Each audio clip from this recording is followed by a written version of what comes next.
Hello there, 6:30. Welcome to News Tonight with me, Bernice. Abu-Baidoo Lansah. It's a super packed 1-hour bulletin. Let me just quickly run you through our headlines for tonight. Coming up shortly, police service denies evacuating officers in Binduri, Pusiga and Garu while leaving only their colleagues in Bawku at post. We've got details as the officers are admonished to wear protective gear and move with armored escorts.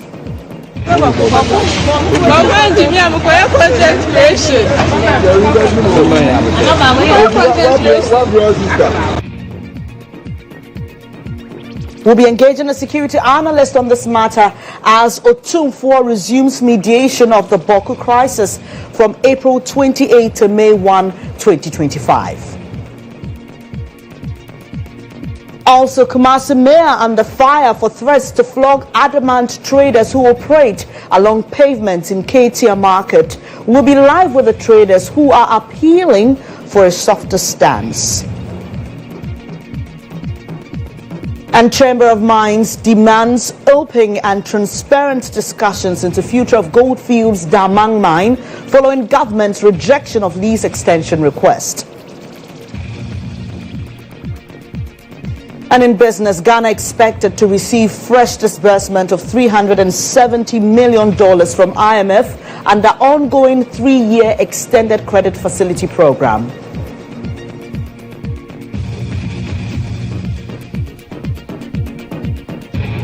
We've got details of these and more right here on GHOne television. Please stay with us.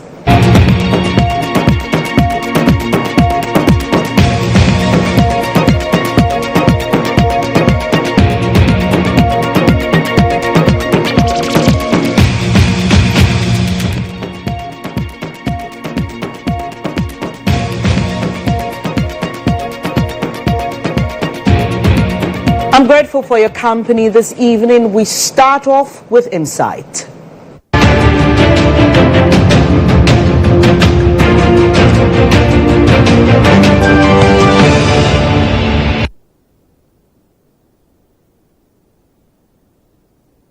Now, uneasy calm remains in the troubled town of Bawku, prompting a new directive for all police personnel to wear protective gear and move only under armored escorts. Police officers stationed in Binduri, Pusiga and Garu have been seen in a video leaving these towns, but the police has denied that this is an evacuation. We'll be bringing you more on that. Meanwhile, military has been deployed to take charge of affected areas, ensuring continued security presence in the region. Currently, we understand that the only police officers remaining within the Bawku enclave are those being actively guarded by the military. This directive follows a deadly shooting attack over the weekend which claimed the lives of 2 police officers. According to the IGP in a statement, both police personnel and their families have become targets of attacks, necessitating urgent measures to protect their lives and ensure operational safety. In a cited wireless message, the IGP stated the directive is aimed at addressing rising threats law enforcement officers face in the area. Meanwhile, the Otumfuo is expected to resume mediation of the Bawku crisis from April 28 to May 1, 2025 at the Menchia Palace. And a press release statement released earlier today has details of that, and we'll be bringing you more on the Bawku conflict because there are many strands this evening that we will be focusing on. And we've been joined by the Upper East Regional Police PRO, Superintendent David Fianco, for a quick discussion on the video you're seeing on your screens right now and what exactly is happening. He joins us via phone. I'm grateful for your time, Superintendent Fianco. Thank you for joining me on News Tonight. We've seen a video of some police officers entering vehicles and being taken to the station in Bolga. You have denied that this is an evacuation exercise. What exactly is happening? All right, it's not a denial. I am painting the facts on the ground. So it's not about denying evacuation. What I'm saying is that what you have seen, it has come to the attention of the Upper East Regional Police Command we are doing everything possible to ensure that police personnel who have been in the Bawku enclave for some time now are relieved for others to take over from them. It's different from an evacuation. Okay, so why are they being relieved? Yes, every operations everywhere, people are taxed. Sometimes 1 month, you go for the duty, operational duties for a month, and you are relieved to go back to your original station. Some 3 months, some 6 months, and some even a year.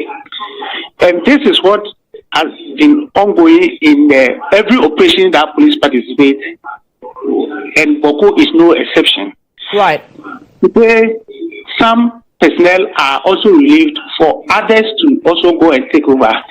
It will, you recall that before the Inspector General of Police visited Bawku, some personnel were sent. In fact, large number of personnel were sent to Bawku to keep the peace over there.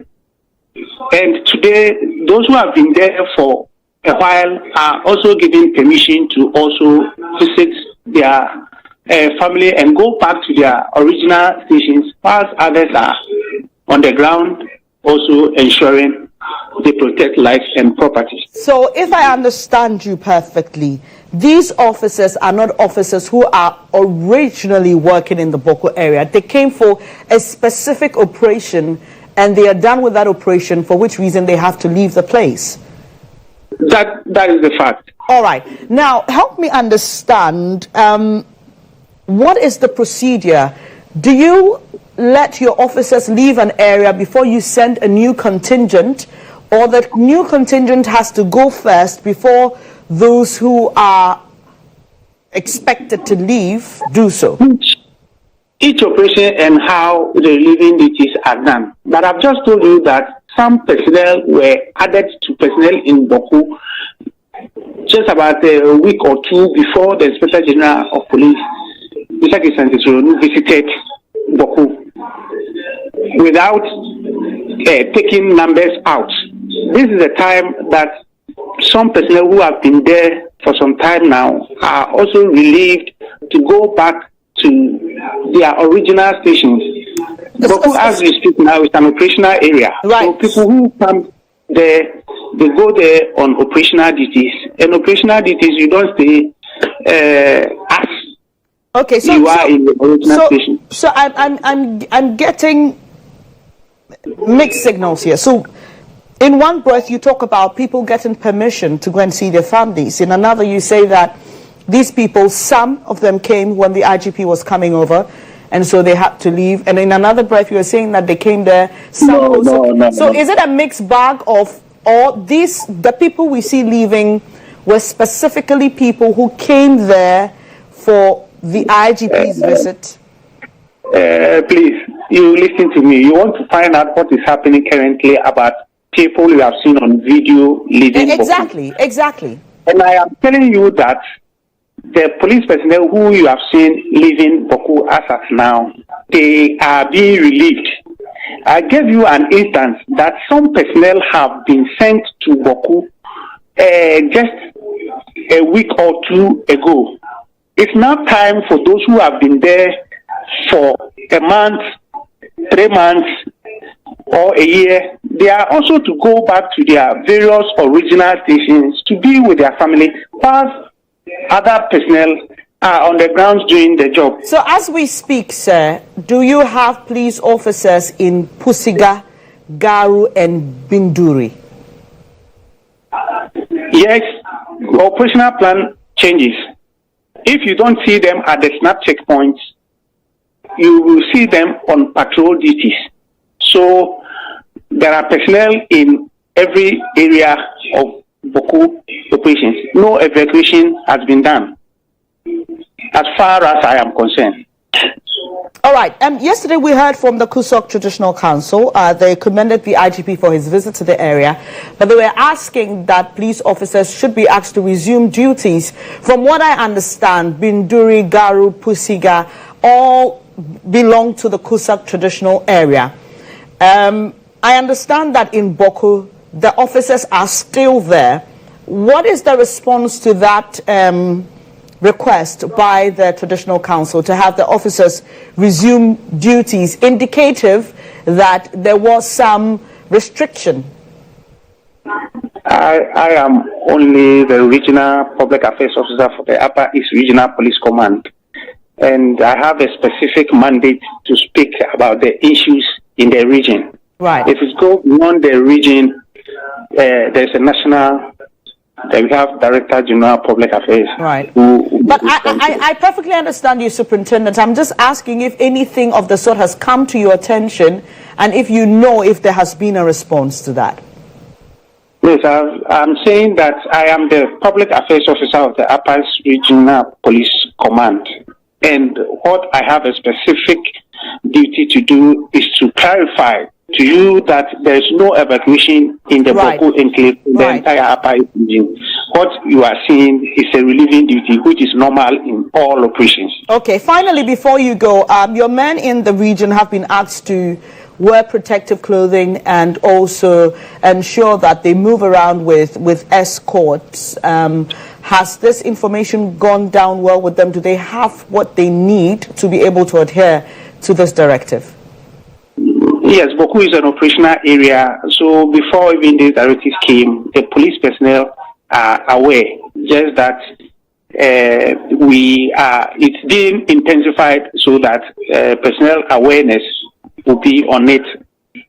So it's nothing new or it's nothing wrong when we are being urged to ensure we are in our protective gears when we are going out to perform our duties. I appreciate your time. That's Upper East Regional Police PRO Superintendent David Fianco, clarifying what you've been seeing in your videos, telling us that it is not an evacuation and that these officers came into the area, the Bawku Enclave, for an operation and are leaving. Let's now engage security analyst Emmanuel Kutin, who has been calling for a state of emergency to be declared over this matter. I'm grateful for your time this evening. You've heard the police officer there.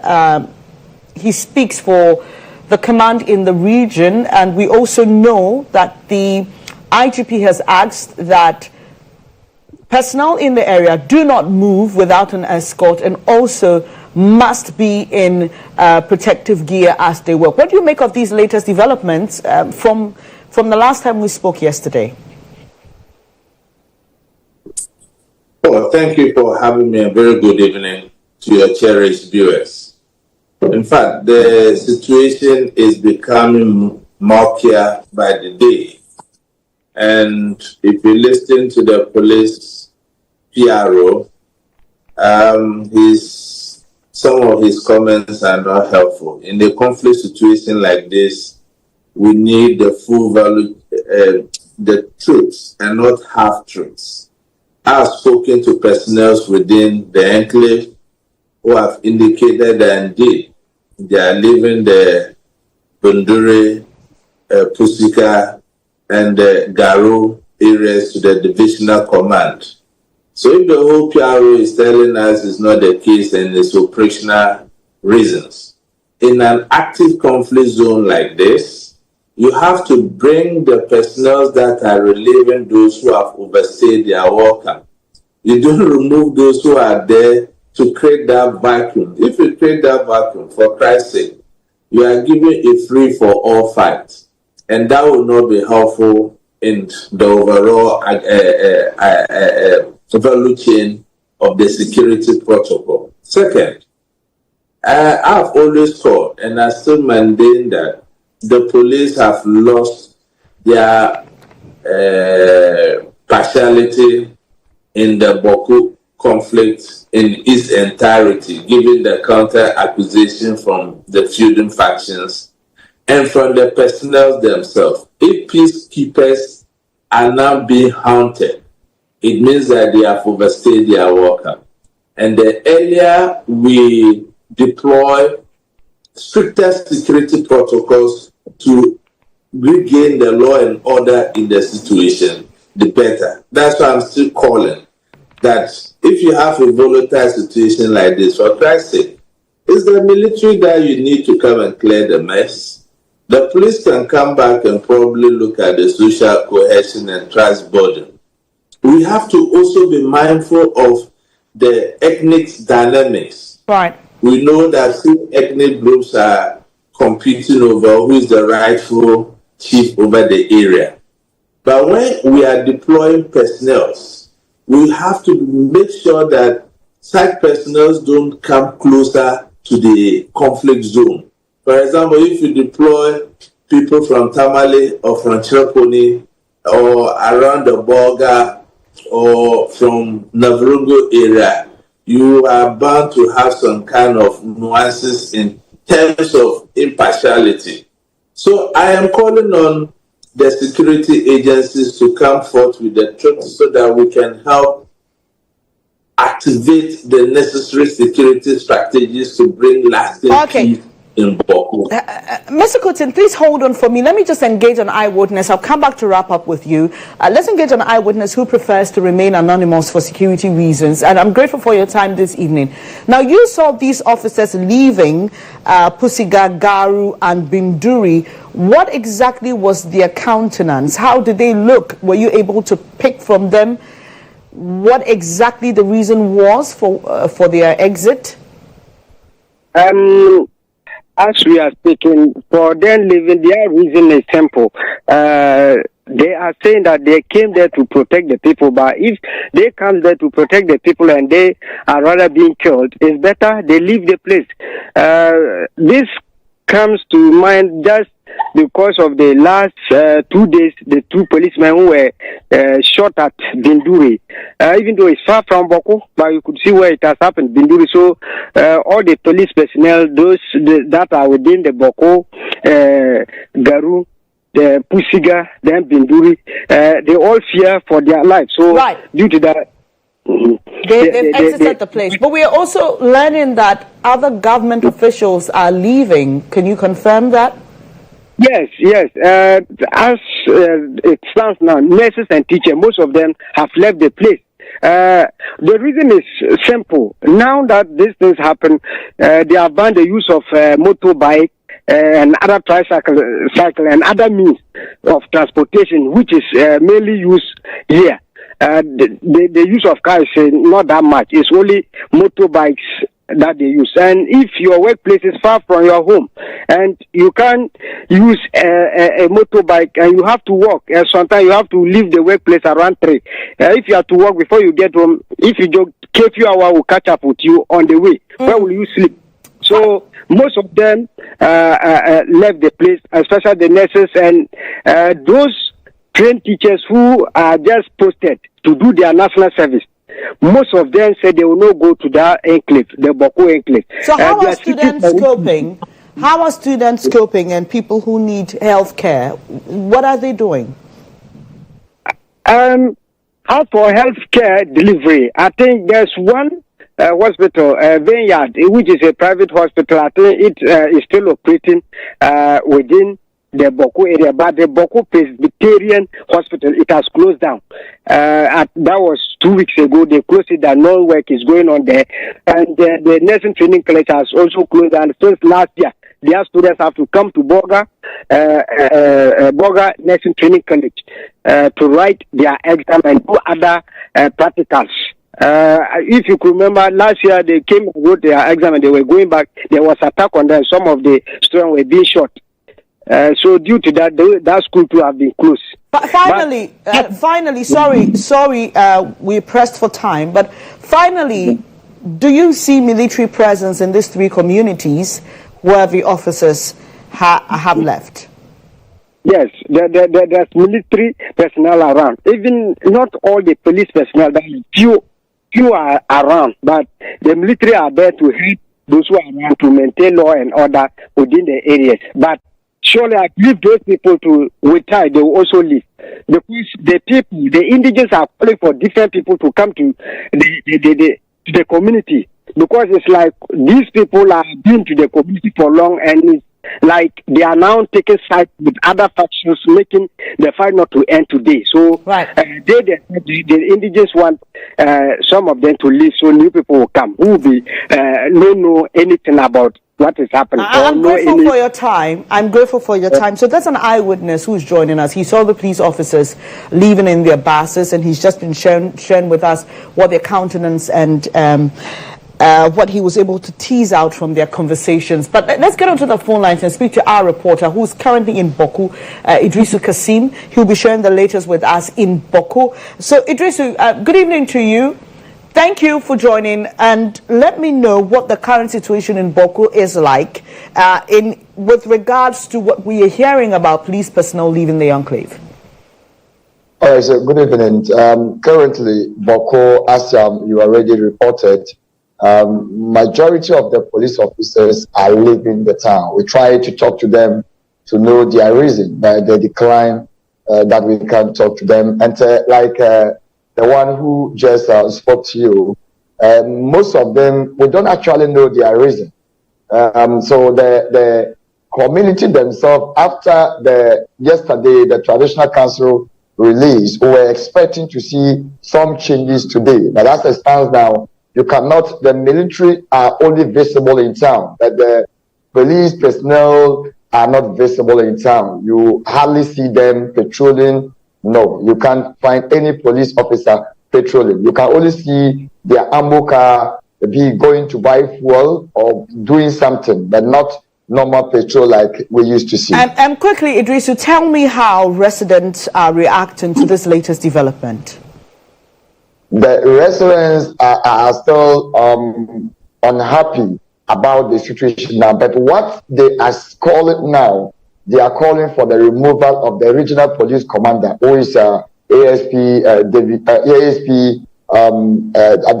Raymond Dafiam. They are calling for his removal. Why? Some of them. What reasons do they give for that?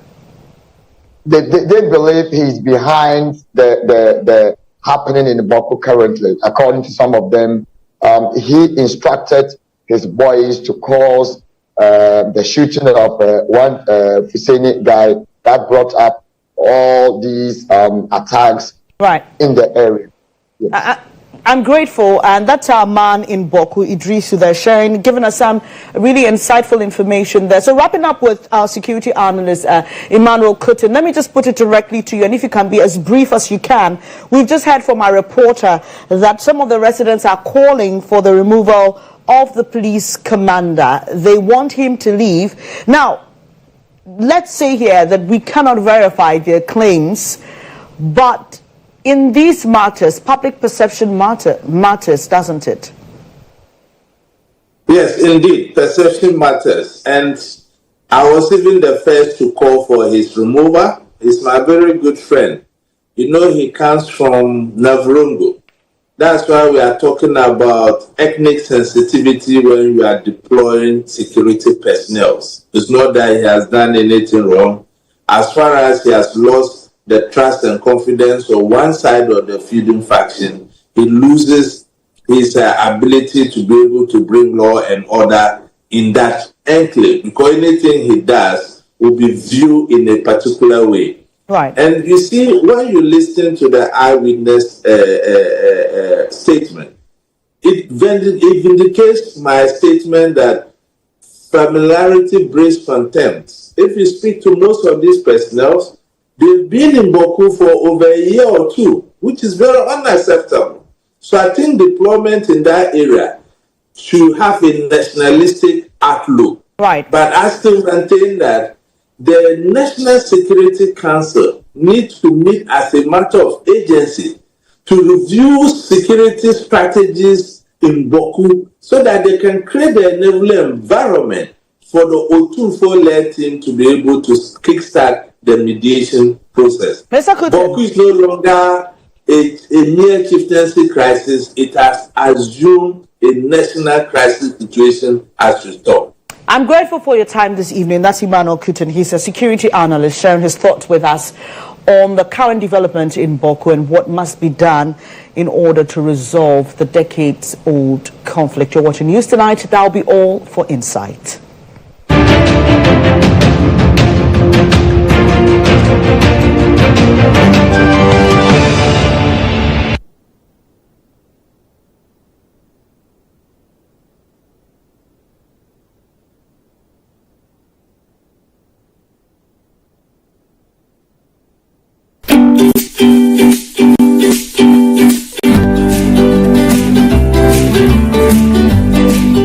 morning, I wake up to this miracle sleeping soundly. But mornings weren't always this peaceful. I remember the sleepless nights, leaks that woke us both up, damp clothes.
At the Abrewani section of the Subri Forest Reserve in the Western region. Now, this community is believed to be engaged in illegal mining and other criminal activities. The operation was carried out in the early hours of Monday as part of efforts to clamp down on the illegal mining menace. Western Regional Forestry Manager Nana Kwabena Bosompim stated the operation was necessary because the area had turned into a breeding ground for illegalities. He expressed concern about the increase in number of foreign nationals involved not only in illegal mining but in prostitution and drug peddling. Young girls nowadays do not even want to go to school. They want to be here to make money from the prostitution business, and that is very bad. So today, we can once upon a time, there was a village called Abu-Baidoo, a mining hub, a hub for illegal mining in forest reserves, and managed to raid the community and flush out all the miners. In fact, when we were coming, we estimated to be some 2,000 miners, slightly more than 2,000 miners. But today, raiding here in the wee hours of the morning, we estimated more than 10,000. More than 10,000. That's why we could not even effect arrest, because the sheer numbers and the volume of people we are going to arrest, they will not even fit in our vehicle, and we wonder which jail facility around the Western region can host them. So we just have to raid the community, bend down the equipment, and then make sure everybody is flushed out. It's not going to be a 9-day wonder. As I said, we are going to be here for nearly 2 weeks and make sure the last illegal miner is raided from this community. I've always been sounding a caution, and I'll use your medium to sound a caution. Notice is hereby served.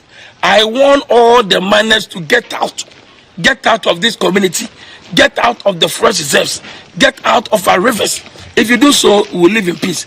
But if you refuse and you want to mine illegally in the forest, it's just a matter of time. Enjoy your 50 minutes of fame. The long house of the law will catch up with you, and that's exactly what we have seen today. Notice is hereby served. Get out of our forest, get out of our river bodies. If you want to mine, do so legally, and we'll have no issues with you. So you just heard Nana Kwabena Bosompim. He is the Western Regional Forestry Manager of the Forestry Commission, and he joins us for more on this. I'm grateful for your time here this evening. So you talk about foreigners being arrested. Quickly, are you able to tell us where they are now and what the plan is for these foreigners caught engaging in illegalities? Thank you. Good evening to you, and good evening to your listeners, your viewers. It is indeed so. In fact, when we raided the illegal mining hub in the Subi Forest Reserve, an illegal settlement called Abu-Baidoo,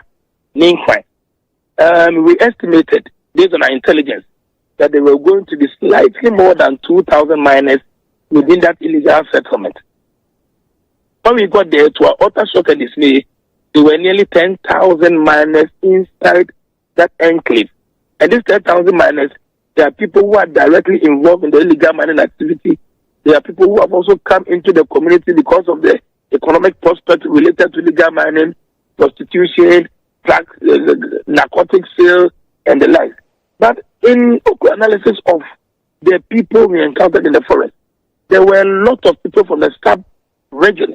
In fact, I described that Abu-Baidoo community as a representation of ECOWAS in the Western region, that area.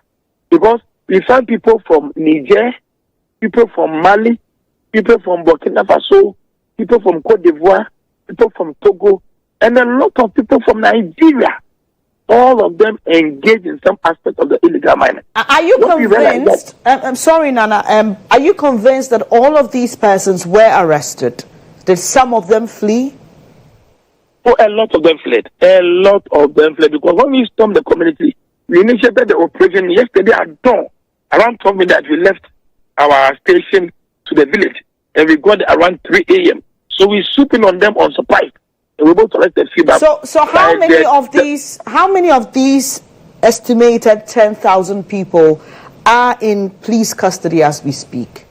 Thank you. We had logistical constraints. Just imagine arresting 10,000 people. Which vehicles are you going to convey them in, and which prison facility will host them? So we focus on the kingpins, those leaders, the people that they told us, these are the people who brought us here. These are the people who finance us. These are the people who pay us. And as I speak to you, we have 14 of them. Those are the people we focused on. 14 of them. 14 of these people. Now, One four. In view of the policy of the government as espoused,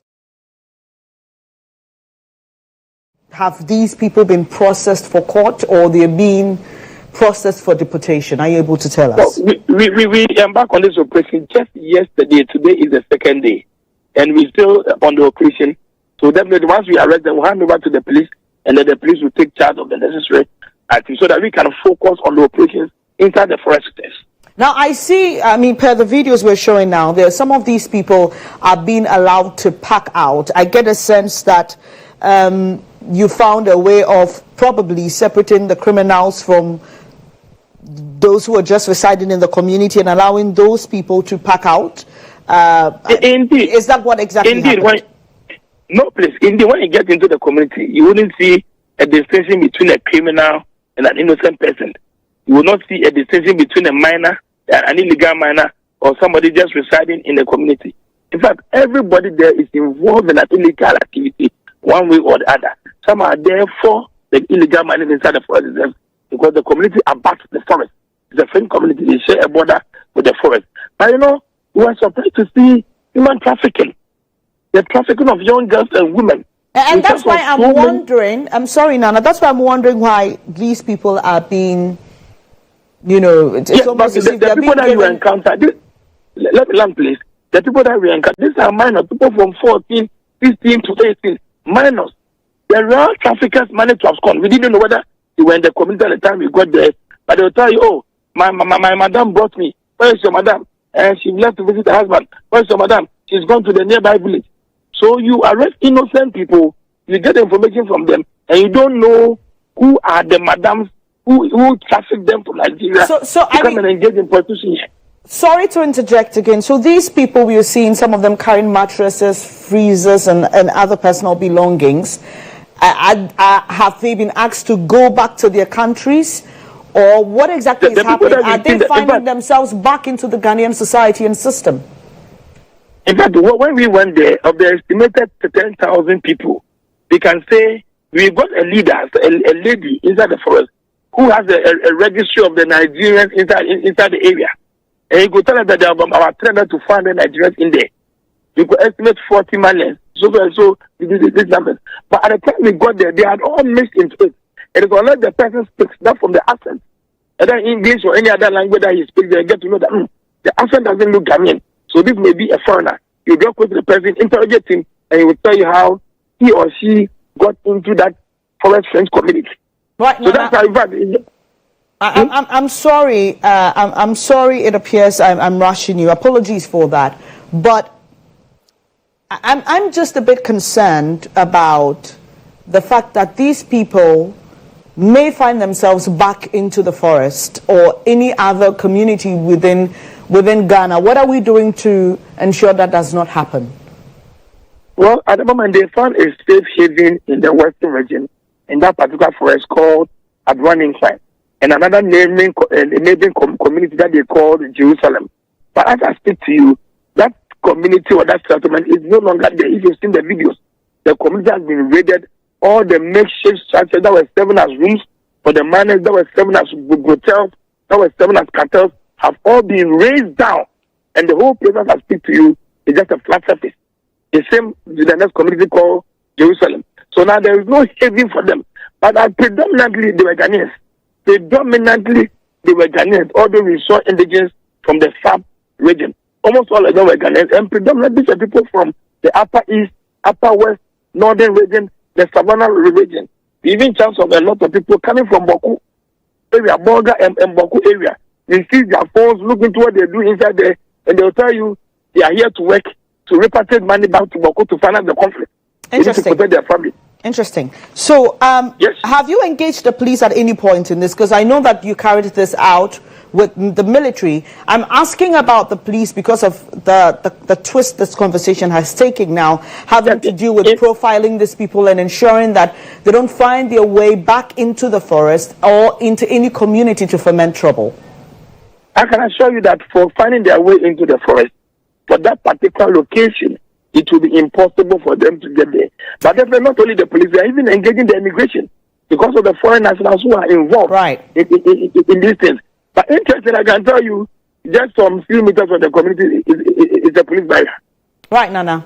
I'm grateful for your time. Unfortunately, we wouldn't have a lot more time to digest the issues, but we'll touch base with you in subsequent programs and bulletins for more on this. Nana Kwabna Bosompem is the Western Regional Forestry Manager of the Forestry Commission. Now, away from that story, the Mayor of Kumasi, Richard Ofori-Agyemang-Boadi, has defended his controversial remarks threatening to flog traders who defy orders to vacate pavements. He insists that existing bylaws have proven ineffective in addressing the persistent issue of unauthorized street trading. This comes amid public backlash and growing criticism over his comments made at a press conference in Kumasi on Monday, April 14. Let's take a look at this report. The KMA says the move is part of efforts to tackle growing congestion in the city centre, blamed largely on persistent pavement trading. The newly appointed mayor expressed frustration over the failure of previous enforcement measures, including arrests and the confiscation of goods, to dissuade traders from returning to unauthorized spaces. He condemned such acts of indiscipline and warned of tougher enforcement methods, including the possible use of physical force if traders refuse to comply. As for me, I don't like reporting too many things to the police. I don't want a situation whereby we'll put in place a police team, we'll go arrest people, and then they go to the police station and they find their own means and they are back on the street. That would be a waste of time and resources for me. So I have my own democratic military style, which I'll be implementing. When we say leave this space, and you don't leave this space, and I get there, I am not lucky, and my boys are with me, there and then, we'll beat you. If I'm there, and my 10 boys are in their pickup with me, with their hips, trust me, we'll beat you. The mayor further issued a warning to owners of stray cattle, stating that they will be killed and used to feed prison inmates in Greater Kumasi. Well, the former mayor of Kumasi, Sampain, has described these comments you just heard as unfair. According to him, the mayor must focus on changing the mindset of the people. He wants the mayor to apologize for the remarks, explaining the assembly already has gazetted bylaws that should be enforced. Getting to that and making those statements is far too much. It's very unfair. And I wish that you quickly come and apologize for the usage of those words. You cannot use your voice to flog. And the assembly has its structures. The biggest difficulty is with the mindset of the people. The mindset of the people. I met them, we meet them, you educate them, you talk to them, but recalcitrant. And it's honestly, my dear sister, it's very big challenge for all of us until people understand the situation. That's why maybe Juba feels he should use another approach by being brutal on them. But the biggest challenge is that the people themselves are very, very stubborn, headstrong, yet strong and recalcitrant.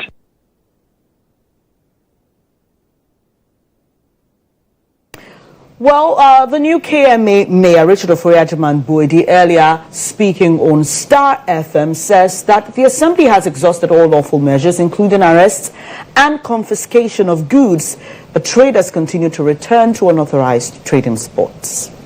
Bylaws has been in existence, and your reporters have always been reporting about a heap of refuse. That is I want to run about. The bylaws were existing. The bylaws have been in existence, and your reporters are talking about the filth that is around the zoo area. The bylaws existed. We applied the bylaws, we didn't get results. I believe the discussion should be that, please, don't get the man to do what he wants to do. Get off the median. Attach yourself on the pavement. Let the median be there. Let him have the opportunity to clear the city of filth so that we improve on our sanitation and have a healthy city. When they get off the road, we will have peace. We will have a sanitizer. From tomorrow, we are starting cleaning Kumasi. And we're going to do that on an everyday basis. I'm not going to be sitting in the office when the whole of the city is engulfed in filth. I won't sit down in the office and make sure that I spend quite an amount of time every day on the streets to make sure that at least within the first month I'm able to sanitize Kumasi, get to the city, rid of all that is within the central business district. I can do this work, and everybody in Kumasi is ready to support me to deliver. And I'm sure there won't be impediments in my quest to transform our city and create a congenial atmosphere for businesses to flourish.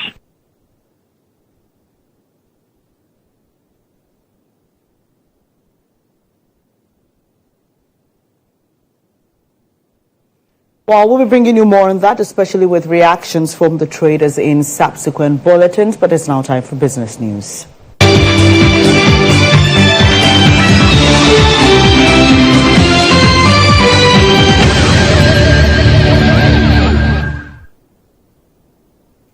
And in business tonight, Ghana is expected to receive fresh disbursement of $370 million from the IMF following the successful completion of the fourth review under the country's ongoing 3-year extended credit facility program.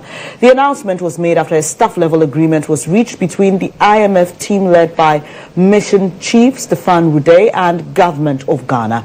Despite earlier concerns over fiscal target slippages and delays in key reforms, the IMF says these are not deal breakers and has agreed to continue supporting Ghana's economic recovery efforts.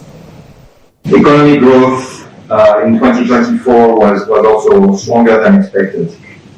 However, overall performance with respect to the program's targets and objectives deteriorated significantly in 2024, reflecting policy slippages in the run-up to the general elections. Both the government's primary balance and inflation missed the targets. Several structural reforms have also been delayed, and some of the milestones in this area were missed. Fortunately, since then, the authorities have adopted bold corrective measures in several areas to ensure observance of the program objectives for 2025 and beyond. In particular, the authorities. The Finance Minister, Dr. Kasia Latoforsen, has reaffirmed government's commitment to fully comply with the terms of the IMF program. He noted that while the road to recovery may be tough, government remains focused on implementing the necessary reforms to restore macroeconomic stability, ensure debt sustainability, and support growth. A significant journey in our collective effort towards resetting the economy for the Ghana we all want. We remain fully committed to the implementation of the program and will do all it takes to ensure that the objectives of the program are on track despite the challenges we inherited.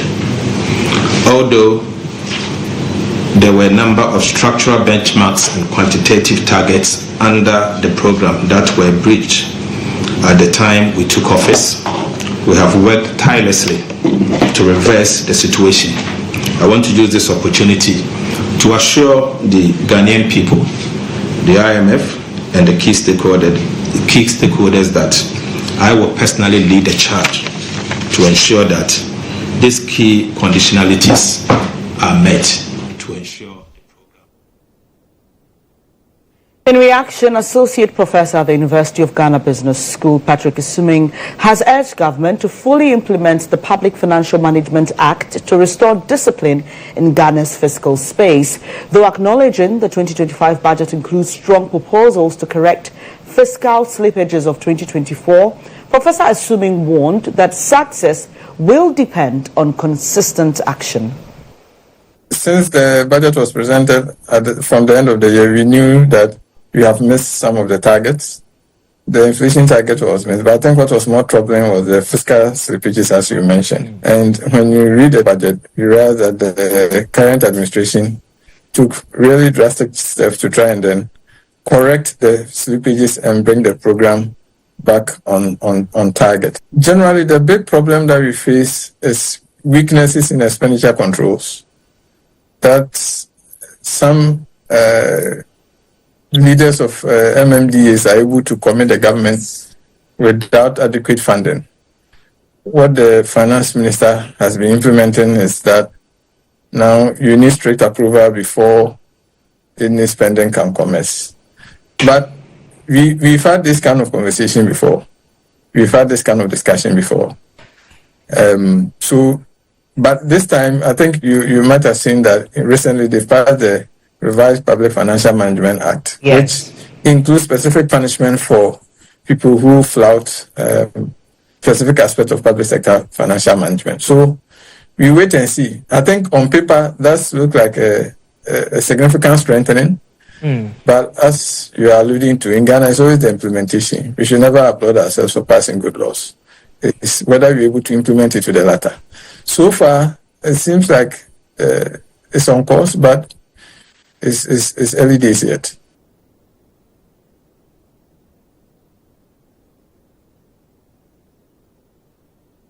I'll be off for business here on News Tonight. Coming up shortly, Benjamin Yamo has the latest from the world of football, including some investments the GFA is making in grassroots football.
And you're welcome on to Sports. I'm quick at this on the UEFA Champions League games ongoing currently. It's Dortmund who are leading 1-0 against Barcelona, some 23 minutes played, and PSG are also up 1-0 against Aston Villa away from home. To some other stories now in Ghana. And the GFA has handed over some 8 pickup trucks to some of its regional offices as part of the FIFA Forward initiative aimed at promoting football development in the country. The vehicles will enhance the operational capacity of the federations to ensure their growth across the nation. President Ketokreku revealed that the vehicles cost the GFA over $260,000 for these pickup trucks. What we see today represents our commitment to fixing the fundamentals of our beloved sport called football. By empowering our regional football associations with the tools they need to succeed, we are indeed laying the foundation or the groundwork for a brighter future for the Ghanaian game. The pickup trucks that you see here today didn't come for free. The 8 pickups you see here today cost us $262,224. This is how FIFA forward money is used. FIFA forward money comes in a straight jacket. FIFA forward money is not used to buy second-hand cars. FIFA forward money is not used to buy hidden mattresses. FIFA forward money is not hidden money. And it's important my colleagues in the media do learn what we mean by FIFA forward money. It's important people learn how to report the truth.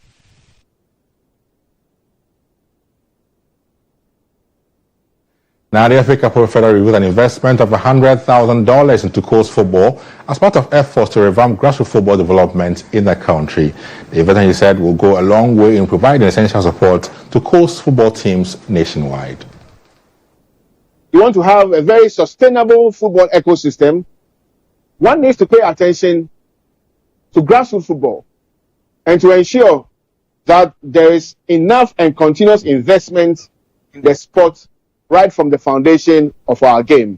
In the last 2 years, we have invested $100,000 per year in the purchase of footballs for our clubs in Division 2, at the coast level, and at the Women Division 1 level. This year, we decided to invest more, again, through the FIFA Forward program. We decided to invest $100,000 solely for coast football.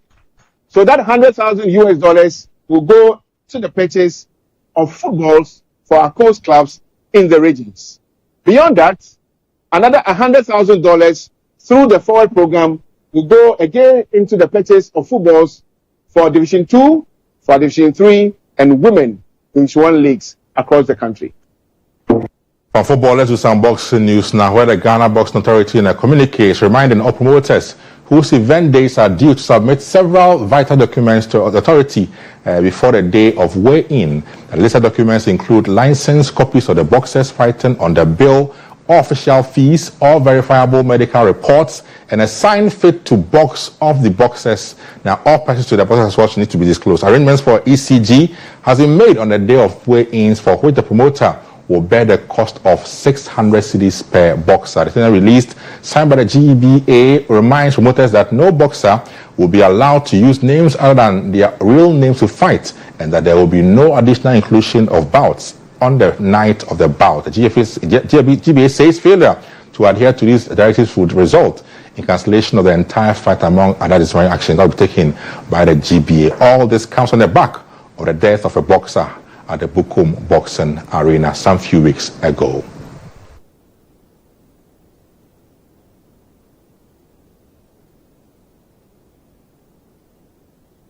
And that's it for sports on the bulletin. Back to you, Bernice. Thank you very much, and that's Benjamin Yama with the latest from the world of sports. That's how we end this edition of News Tonight here on GHOne Television with me, Bernice, Abu-Baidoo, Lansah. I'm grateful for your company. There's more news, however, when you log on to starfm.com.gh, and also on our socials, we are GHOne Television. Do enjoy the rest of your evening.